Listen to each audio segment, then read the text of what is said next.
Anda kembali menyaksikan Nusantara Business Hour dan langsung saja kita menuju ke segmen khusus Zona Cuan.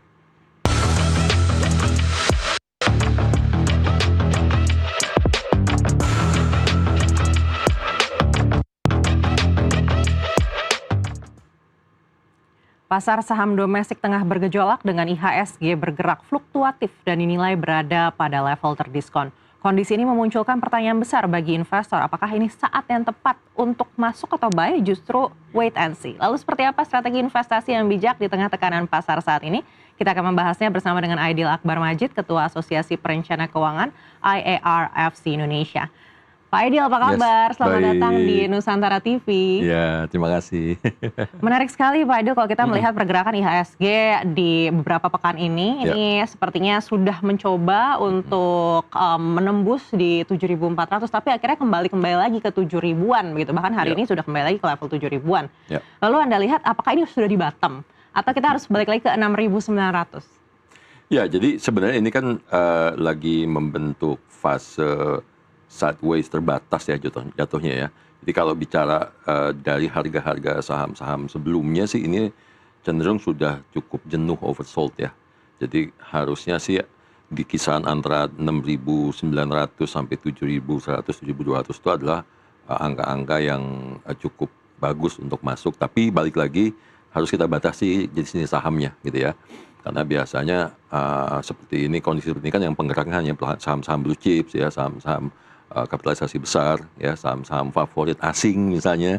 Nah, itu adalah saham-saham yang mungkin masih bisa punya potensi untuk kita masuk ya, dan baik untuk mereka yang trading day traders maupun mereka yang swing trading sih sebenarnya. Kuncinya adalah kita harus lihat dari each individual saham ya, mana kondisi-kondisi yang sudah bottom dan kemudian mereka sudah reverse, sudah nunjukin posisi mulai naik lagi. Nah, disitulah saatnya kita beli, karena kita kan belum tahu sampai seberapa jauh bottom yang mereka miliki per saham. Tapi udah banyak sekali saham-saham besar ya, contohnya BBCA tadi itu udah angkanya udah cukup menarik untuk kita masuk sebenarnya. Sebenarnya kembali lagi tujuan investasi pemirsa ini seperti apa gitu ya? Betul. Apakah memang untuk trading atau untuk swing tadi yang seperti Pak Aidil sampaikan. Tapi kalau bicara terkait dengan saham-saham favorit investor asing, kalau berkaca dari historical data nih bertahun-tahun lamanya, sebenarnya yang jadi favorit asing itu kan saham-saham perbankan big caps. Tapi kita lihat dalam beberapa pekan terakhir justru perbankan big caps ini yang paling banyak di Lego. Sampai tadi disebutkan juga oleh Pak Aidil salah satu saham yang angkanya sudah bagus nih katanya gitu. Tapi apakah ini udah bottomnya sebenarnya? Dari valuasi itu seperti apa? Ya, jadi kalau kita lihat secara, ya kalau kita mengejar angka bottom kan nggak akan pernah ketemu bottomnya ya. Apalagi kita bisa tarik mundur angka 10 tahun terakhir gitu, pasti nggak akan ketemu gitu ya. Cuma memang kalau kita perhatikan dalam waktu 3-5 tahun terakhir, ini adalah angka-angka yang relatif cukup bagus. Tapi balik lagi tadi, asing ini kan salah satu juga penggerak cukup bagus di bursa ya. Dan memang seperti dikatakan tadi, saham bank ini saham favorit. Kenapa saham favorit? Karena margin keuntungan perbankan di Indonesia relatif sangat tinggi dibandingkan negara-negara lain ya. Kemudian ada LPS, ada banyak sekali lah pagar-pagar yang diberikan pemerintah kepada industri perbankan yang membuat investasi di perbankan atau saham-saham perbankan ini menjadi menarik untuk investor baik dalam negeri maupun asing. Kalau dalam negeri biasa ngekor aja ya, asing masuk dia akan ikut masuk gitu. Jadi menurut saya sih ini suatu hal yang relatif cukup bagus untuk masuk. Kalau buat trading short term, masuk kemudian kan biasanya short term kan cuma nyari 1%, 3%, 5%, kemudian mereka langsung exit ya. Itu sesuatu yang masih bisa. Apalagi kalau swingnya sangat-sangat terbatas, itu masih bisa. Nah, untuk mereka yang memang tadi kategorinya swing trader, maka kita harus lihat dulu bentuk parabolic reversalnya dulu gitu ya. Apakah memang sudah membentuk parabolic atau masih sifatnya short term gitu. Karena swing trader kan biasanya akan nyimpan antara 1 minggu sampai dengan 6 bulan gitu ya. Nah, untuk kategori seperti itu dengan kondisi global yang masih penuh dengan ketidakpastian sampai sekarang, kayaknya sih memang untuk swing trader harus sabar gitu ya. Kecuali memang mereka sudah punya target return, misalnya target saya adalah 3% sampai 5% saya mesti exit. Ya jatuhnya mungkin dia jatuhnya trader ya short term, tapi dia mainnya antara 1 sampai 5 hari misalnya. Nah, itu masih bisa kategori swing trader. Jadi kembali lagi kita ikutin style kita seperti apa. Yang penting adalah punya trading plan, kemudian punya target return, kita mau dapat keuntungan berapa, dan disiplin masuk, disiplin keluar. Nah, kembali lagi ke BBCA yang tadi sudah terlanjur kesebut ya sama Pak Aidil. Ini kalau kita lihat by data per Mei 2025, artinya 1 tahun yang lalu, kita kan sudah mau hampir bulan Mei ya di 2026 ini. Itu harganya di 9 ribuan. Nah, sekarang kan harganya di relatif 6 ribuan gitu ya. Mau turun lagi nih kayaknya ke 5.900, saya nggak tahu juga gitu. Tapi artinya untuk bisa sampai ke level 9 ribu lagi, apakah kita butuh 1 tahun ke depan? Nah, balik lagi, ini kan sebenarnya banyak sekali kondisi-kondisi yang di luar istilahnya penuh sekali dengan ketidakpastian, terutama global, gitu ya. Sedikit banyaknya perang Iran itu sangat cukup mengganggu, gitu ya. Artinya confidence daripada investor, terutama investor asing untuk masuk lagi ke Indonesia dengan jumlah besar sehingga bisa mengerek sahamnya naik cukup tinggi, itu masih akan dipertanyakan karena kondisi sekarang investasi di saham di New York atau di New York dulu lah, ya kan, S&P sudah break lagi gitu ya. Nah, jadi buat mereka, makanya kenapa bursa kita berdarah-darah, karena buat mereka shifting uang mereka ke sana gitu, karena di sana lebih menguntungkan gitu ya. Dan di beberapa negara lain juga yang maju juga bursa cukup menguntungkan. Akan tetapi balik lagi, kan mereka kan akan follow, lihat mana sih harga yang sudah terdiskon gitu ya. Nah, ketika harga terdiskon kemudian dirasakan cukup baik, apalagi sekarang udah tadi BBCA udah berapa? 40% gitu ya, hampir 50%. Itu dengan fundamental yang cukup bagus. Kalau memang mereka akan simpan dalam waktu midterm, ya itu sih waktu yang tepat buat masuk. Nah, itu harus diikuti dengan investor lokal gitu ya. Tapi balik lagi, kita masih belum tahu nih. Karena ada yang bilang perangnya akan segera berakhir, tapi ada yang bilang, oh ini masih lama, masih setahun 2 tahun lagi, kita masih belum tahu. Nah, inilah yang tadi ketidakpastian tadi yang menyebabkan para trader yang midterm, yang swing trader ini yang harus sabar, atau ya sudah mereka bermain lebih pendek sedikit gitu ya, kemudian take profit. Yang penting akan ada profit dalam jangka pendek gitu. Baik, kalau kita bicara perang, ketegangan di Timur Tengah, ini kalau berkaca historical lagi, setiap tahun tuh kayaknya ada aja gitu ya Pak. Meskipun sepertinya sudah landai, akhirnya ada ketegangan baru begitu yang akhirnya akan sangat mempengaruhi harga komoditas dan juga mungkin mempengaruhi saham-saham komoditas kita di dalam negeri gitu. Betul. Tapi apakah saat ini tuh psikologis investor global juga tertarik dengan saham komoditas di emerging market seperti kita? Apalagi kalau kita ingat di saat-saat perang yang dulu-dulu nih, itu kan sebenarnya sempat menyebabkan komoditi boom juga gitu ya. Akhirnya juga menguntungkan investor-investor dalam negeri. Ya, betul. Itu suatu hal yang patut kita perhatikan secara serius ya, amati secara serius, karena memang balik lagi tadi dengan kondisi seperti ini. Contohnya paling gampang minyak bumi lah ya, minyak bumi. Kemudian ketika ada isu, oh ya perundingan berhasil, turun lagi kan gitu kan ya. So artinya apa? Artinya saham-saham berbasis komoditas, kalau memang ada harganya yang bagus, itu adalah saham-saham yang relatif cukup baik untuk diinvestasi, tapi dalam waktu short term to mid term ya. Gitu. Karena ketika kondisi sudah membaik lagi dan berjalan normal, maka kemudian perusahaannya akan kembali normal, harga sahamnya akan balik lagi gitu. Jangan sampai kita beli pas lagi di pucuk gitu. Baik, dan untuk emiten-emiten komoditas apa saja nih yang mungkin bisa jadi perhatian investor, kita akan bahas usai jeda. Tetaplah bersama kami di Zona Cuan.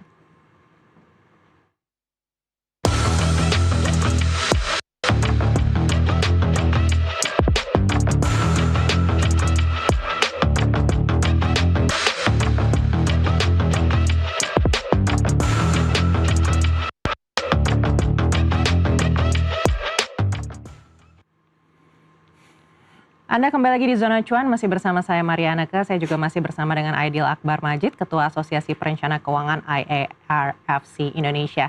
Iya Pak Aidil, melanjutkan lagi tadi perbincangan kita emiten-emiten komoditas kita nih di dalam negeri. Apakah menarik untuk asing, terutama kita tahu juga saham-saham batu bara ketika terjadi komoditi boom, ini kan harganya juga luar biasa begitu. Betul, ya setuju ya. Jadi itu suatu saham-saham yang relatif patut untuk dipantau dan dia patut untuk investasi, yaitu saham-saham berbasis tadi ya, batu bara, minyak berbasis, kemudian tadi pertambangan ya kan, emas juga relatif naik cukup tinggi kemarin ya, meskipun sekarang lagi dibanting-banting lagi emasnya gitu ya. Nah, itu saham-saham yang akan, kalau perang masih berlanjut, ini yang masih akan terus terkerek dengan kondisi peperangan tadi. Tapi balik lagi kan, setiap orang punya gini, asing itu kan biasanya punya view, mereka punya target return gitu ya.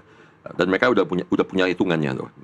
Misalnya adalah premium berapa, kemudian resikonya berapa gitu ya.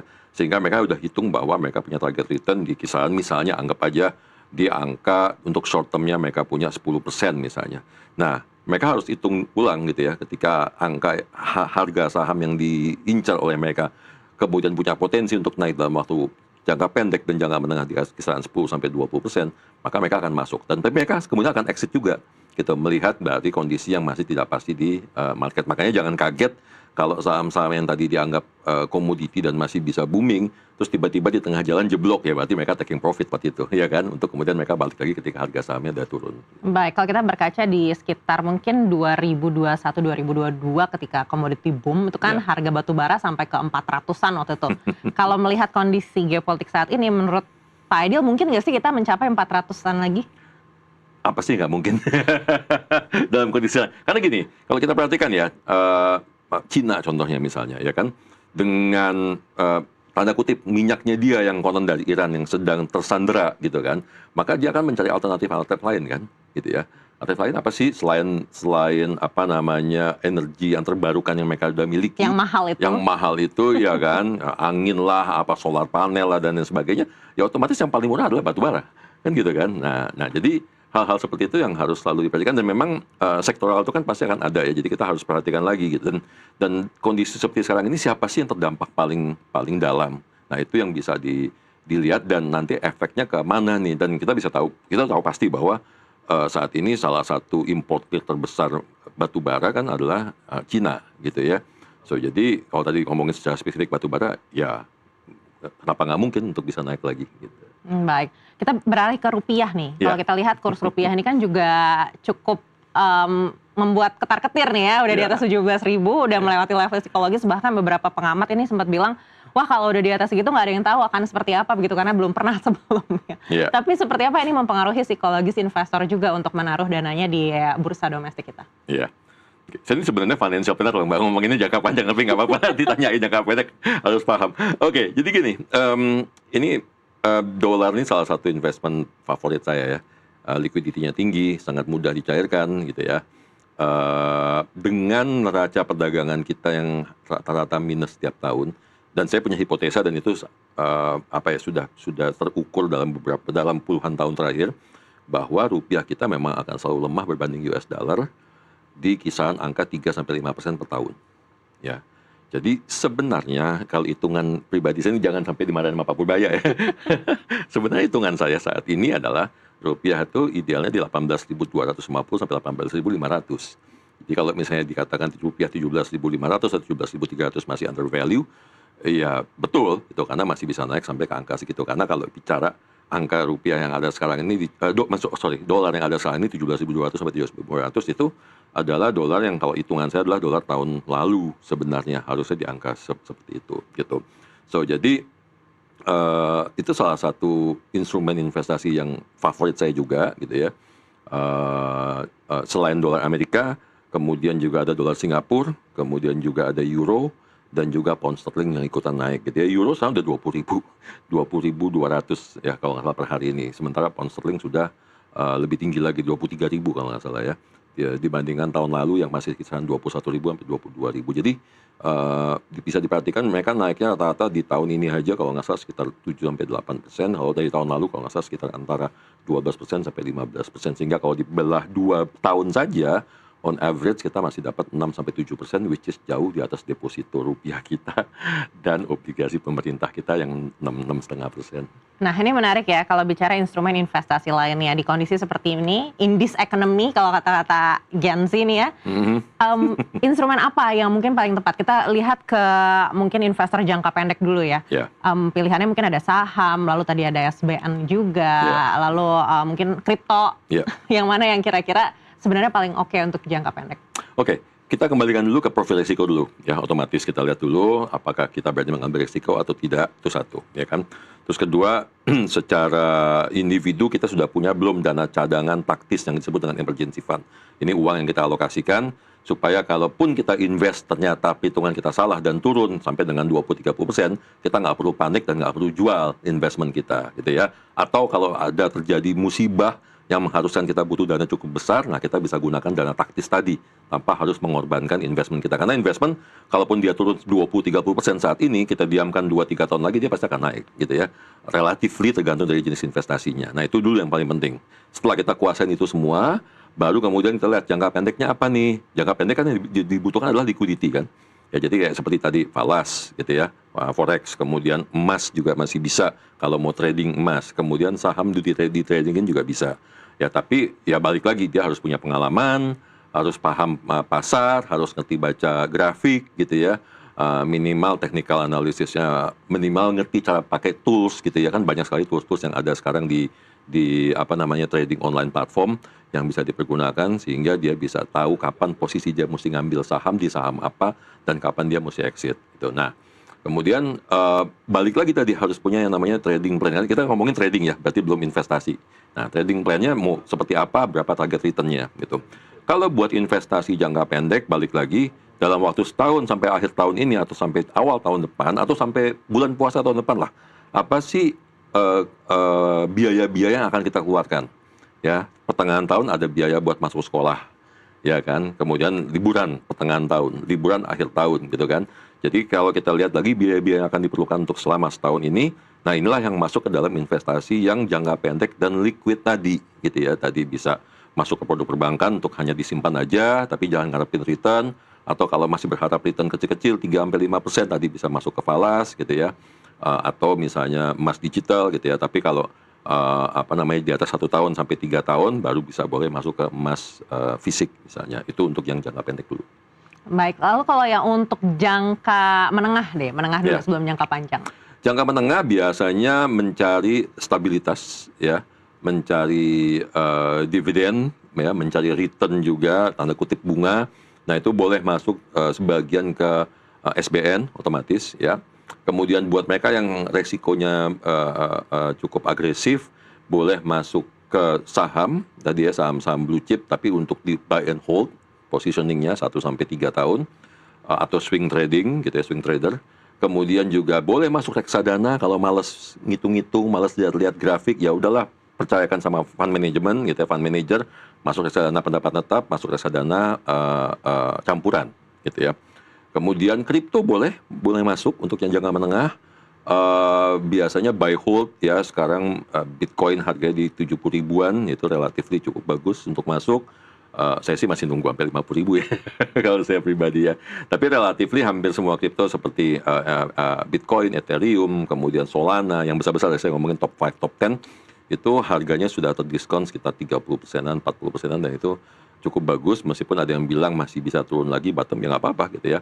Dan kalau memang minimum untuk jangka menengah dan jangka panjang, apalagi jangka panjang ya, nggak masalah, regular investment aja, dollar cost averaging, DCA gitu ya, setiap minggu atau setiap bulan. Pegang yang agak agresif lagi juga boleh. Nah, sekarang kalau investasi jangka panjang nih, apalagi katanya Menteri Keuangan di 2030, artinya 4 tahun dari sekarang, ini IHSG mungkin sampai ke 28.000 begitu. Kira-kira strateginya seperti apa nih dari sekarang? Cukup agresif ya, 28.000 ya. Mau komen cuma takut ya, anyway, ya otomatis ya saham, yang pasti saham agresif lah ya. Nanti tinggal kita racik portfolionya aja gitu, mana yang buat jangka pendek, mana yang buat jangka panjang. Kemudian kripto otomatis gitu ya.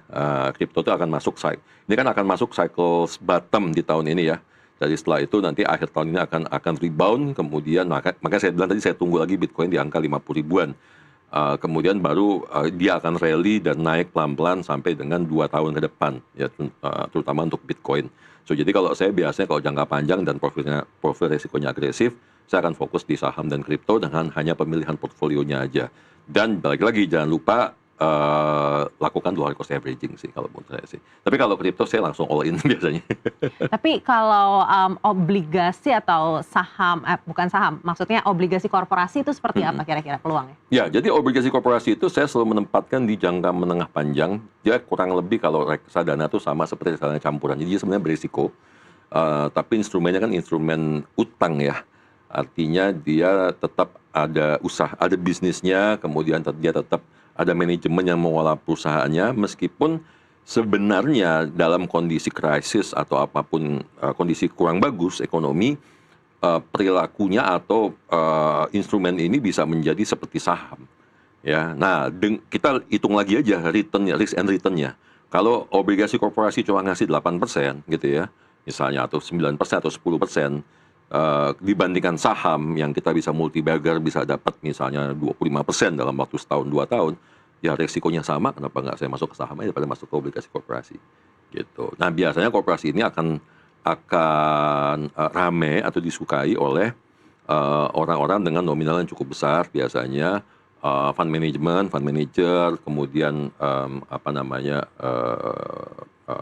jaminan sosial, dana pensiun, itu mereka suka dengan obligasi korporasi. Tapi balik lagi ya, tergantung rating yang dimiliki oleh mereka, tergantung juga perusahaan-perusahaannya, perusahaan-perusahaan BUMN yang bagus-bagus, ratingnya cukup bagus, relatifnya cukup oke, tapi balik lagi hitung risk and return-nya. Sekarang kalau suku bunga akan turun nantinya ya, kita masih belum tahu nih, BI kelihatannya kan kemarin baru pengumuman masih ditahan ya. Nah, maka harga obligasi atau yield-nya pasti bisa naik kan otomatis. Nah, di situ tinggal kita lihat aja apa kita mau take profit, kita jual, kemudian alihkan ke investasi lain yang masih punya potensi untuk naik. Disclaimer on, keputusan tetap berada di tangan Anda. Not financial advice ya. Oke, sekali lagi terima kasih sudah bersama kami Bapak Aidil Akbar Majid. Sampai jumpa lagi di lain kesempatan. Terima kasih. Dan kita kembali lagi ke Nusantara Business Hour.